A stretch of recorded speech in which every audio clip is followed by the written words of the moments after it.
President Trump keeps his promise to get wokeness out of the United States Armed Forces as he signs multiple executive orders to reshape the military. Senior White House correspondent Peter Doocy has all the details. Hey, Peter. Good morning. And standing here, it feels like it's been more than a week and a day since President Trump was sworn in, because so far, and we've got a graphic here, he signed 38 executive orders, and he signed them in the Oval Office. And this happened today, or it might have been yesterday. In Florida. The latest ones came last night, and what they do is reinstate troops who refused the COVID vaccine, about 8,000 people. Somebody says, I'll keep you updated on how the back pay works for soldiers that got kicked out for not getting the vaccine. I was one of them. Let me see. Yeah, maybe we'll have to come back and check into that. That was probably the craziest surprise. I didn't expect that to happen at all. American Iron Dome missile defense system, like what they have in Israel, formulate a new policy on transgender troops. That is up to Pete Hegseth, the Secretary of Defense, to figure out how that's going to work. And then ban DEI initiatives in the military. I'll be signing 4 new executive orders. First is that I'm directing our new Secretary of Defense, Pete Hegseth, he's what we need, to immediately begin the construction of a state-of-the-art Iron Dome missile defense shield, which will be able to protect Americans. You see that with Israel, where out of 319 rockets, they knocked down just about every one of them. So I think the United States is entitled to that, and everything will be made right here in the USA, 100%. Yep. And the Trump cabinet is growing. His Treasury Secretary was easily confirmed last night. Scott Bessent got 68 It's the new wall. I don't really think that, like, personally, I feel like the reason, like, we're going to put it, like, between, like, us and Canada or us and Mexico. Like, I don't know if it's really worth it to do that. I mean, it seems like it's not, but I don't know. Votes. Sean Duffy for transportation is expected to get bipartisan support as well later on today. Nothing public on President Trump's schedule that we have seen, but he is planning to send his press secretary, Caroline Leavitt, out to the briefing room for her first appearance there. Back to you. It'll be historic. Hey, Peter, going back to when you were talking about how Donald Trump revoked the Biden policy allowing trans people to serve in the armed forces. The number of trans people in the armed services right now, I know there was an NIH study or estimate done like 5 years ago at 8,000. Who knows how many there are today? What's going to happen to those people? Probably get discharged, right? Sounds like once Pete Hegseth comes up with the new policy, they are going to be discharged. And it's not essentially what the argument is in the fact sheet that we were given about that executive order. President Trump does not think that transgender people are physically or mentally stable enough to serve in the armed forces. And they specifically cite readiness with transition surgeries. If you have a transition surgery, the recovery time and the narcotics that you have to be on as part of the process could affect your readiness for up to 12 months. They say that is what their concern is. So if there's a readiness concern... I feel like if that's a concern, that's totally different. Like, from my perspective, I don't really see a problem with somebody being trans if they're in the military, as long as they can do the job. That's my opinion. But, like, if there's some sort of, like, specific thing that has to... I don't know a lot about trans surgery, personally. So I can't really comment on whether that's a good or a bad thing. You're basically booted from the military. Gotcha. All right. Thank you, Peter. So guessing it hurts, waiting for Pete to get the job, but they I would assume so. Certainly gotten wokeness out of the military. DEI is going to be history. They're going to enforce it. And goodbye DEI among Veterans Affairs, too. 60 DEI employees over at Veterans Affairs with salaries totaling more than $8 million. We're told they're done. There's no need. If you talk about cutting, they're cutting DEI programs everywhere, but especially in the military. And I thought Pete said something interesting on the steps yesterday. And I'm going to enforce it to make sure you're not going around me. But when it comes to the Tuskegee Airmen, they thought that was a little, that was passive aggressive. We're going to cut that off because that's DEI. No, it isn't. It's a fantastic military story about the first black fighter pilot. It was intentionally cut to try to cut the knees out of this administration. Make him seem racially and intolerant. to make Pete seem like a racist, make the president. The whole point of the Tuskegee Airmen is their merit and acknowledging their merit. I'm just glad that we finally got a Pentagon that is worried about metrics. And the metrics have to be, can you do the O course? Can you do the job? Are you lethal enough? Can you go after the enemy? Do you have the mental cap? Somebody says veteran here being undeployable due to medical reasons is a huge detriment. The military has a problem with malingering, which is people either being faking chronically sick, so everybody has to pick up the slack, or even deploy back to back. I mean, I could see that happening. Yeah, for sure. Of course, that logically makes sense. I just don't know how much time that it would take for like trans surgeries, something like that at all. I have no idea. Capacity to decipher the enemy versus friend. That's all I want. I don't care about getting women in. I don't care about getting diversity numbers in. I want to be feared by the world. And yeah, I think that should be the focus. I mean, like, if anything is coming at the expense of that, then it's a problem. I mean, the military doesn't exist for representation. It exists to serve a goal. And so if it's not serving that goal, then it's a problem. You know, like, I obviously, right? I mean, of course. Finally, we have people in there that's willing to do that. It's all about defense. He also signed an executive order saying if you lost your military career, and 8,000 people did because they refused to have the vaccine, then you could be reinstated with back pay. So we interviewed Lieutenant Colonel Douglas Hay. Yeah, this he is has nuts. served our country in the Army. He was 2 years away from retirement, and he said he resigned from the military when they were forcing him to do this. He didn't want to say, I'm going to claim an exemption, like a religious exemption, because he said that wasn't true. Right. So because they were kicking him out, he just said he resigned. So he's not sure he's eligible for the reinstatement, but this is what he said about Donald Trump and what he went through. I think me, like many others, were ecstatic about it at the idea, the potential to rejoin the service. You know, I spent 18 years on active duty service. It was my career, my entire adulthood, and I, you know, I lost that, and now there's the potential to regain it now. So very appreciative. I'm thankful that President Trump made these promises early on and is now following through with them. So I didn't want to get the vaccine. Yeah, I think that the back pay and everything and the reinstating, like that to me really seemed like a shock. I didn't expect that to happen at all. I didn't even know that was on the table. And I made it clear early on in my, you know, before the mandate actually to my leadership that I was not planning to get it. Once it was mandated, I told him I wasn't going to, and I submitted my resignation. Me personally, I love the idea of going back to I feel like if it's documented that he left because of that, I feel like he should get the back pay for sure.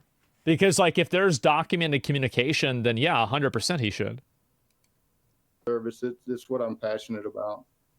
He was an officer. Let me just say one thing, if that's okay.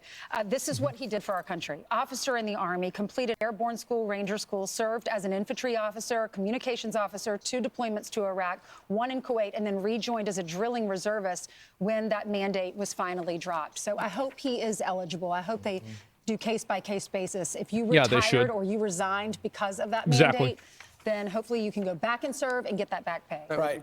I'd just like to add this before we move on from defense. The president brought it up in every speech and no one ever reported it because they were more into finding something controversial about his campaign remarks. But he says, I sign an executive order to start building the Iron Dome for this country, missile defense. Now, to keep up with the next hypersonics and everything, to make sure it's not outdated, it's going to need constant improvement. But he said, I watched what was happening with Israel. I saw them knock down all those missiles coming from Iran. I've seen it happen regularly, what's happening in Ukraine. Why don't we have it in our country? So it's going to cost something like $250 billion. Congress has got a green light. Says you're putting fellow soldiers at risk if you refuse a vaccine. What's he going to refuse? I mean, I've said the same thing about the COVID vaccine that I've said the whole time, is that I'm not a scientist. So, like, you don't need to convince me one way or another. Like, I can't justify it. I can't justify not doing it. Sorry. Yeah. I'm not really an expert in this. I have no idea. it, but he wants work to start right away. Yeah, I'm not a doctor. Who in this country would not want missile defense, especially with ICBMs being shot by North Korea? How does it make sense that we don't have a shield? Rumsfeld talked about it, and they said, you're crazy. The technology's not there. He was not crazy. He was right with the concept. But I think we're there. And I like to say, I don't know how you guard a country this big. Who will take health advice from Asmongold? Yeah, I don't know who. Putting him in Combination of yeah, it seems like a mistake. We got to get with these drones. I mean, we got to figure out how they're able to fly, who they are. Right. I want technology. I want R&I into that as well. Let's see if there's any more of this. So President Trump signing 4 new military-focused executive orders, including one that calls to remove DEI in the military. This is the same shit we and just another saw, right? banning transgender Oh, no, this is the guy talking. Okay.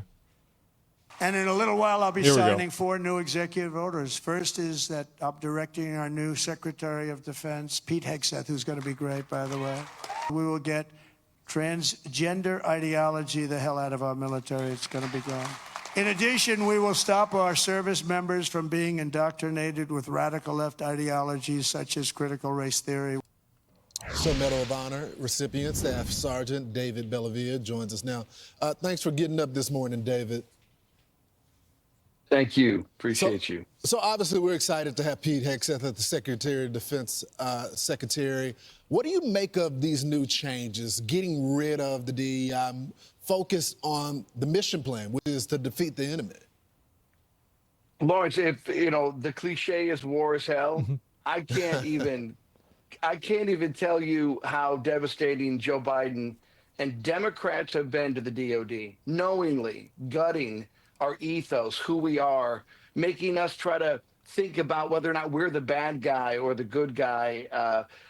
We talk about this transgender ban. This isn't a transgender ban. This is clearly stating that if you cannot deploy and fight, then we don't want you in the military, which is I think that making an argument like that is a lot stronger. I think that really what's happened, and like this is something that I know that a lot of people in like my audience, like, I have a pretty broad spectrum of people that watch me, and so a lot of people are like anti on transgender stuff. I'm really not super anti-transgender, to be totally honest. I'm not.